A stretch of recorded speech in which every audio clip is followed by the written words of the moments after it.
Videocast Antenado, o secretário de Esportes Abraão Dutra fala sobre a aprovação do projeto que dispõe sobre a municipalização do Nogueirão e qual será o próximo passo agora da Prefeitura. Ficamos muito satisfeitos, todos os vereadores votaram a favor da reversão, da doação do terreno, e a próxima agora é aguardar que o decreto retorne do Legislativo para o prefeito sancionar, e aí vamos à Procuradoria para ir aos cartórios fazer a escritura pública da reversão. Como a Prefeitura deverá passar a gerir? Já existe uma proposta, um projeto já a ser executado?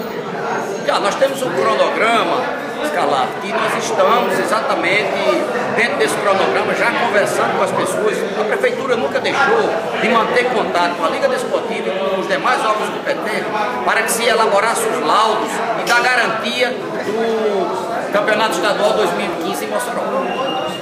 Secretário Abraão Dutra no Videocast Antenado.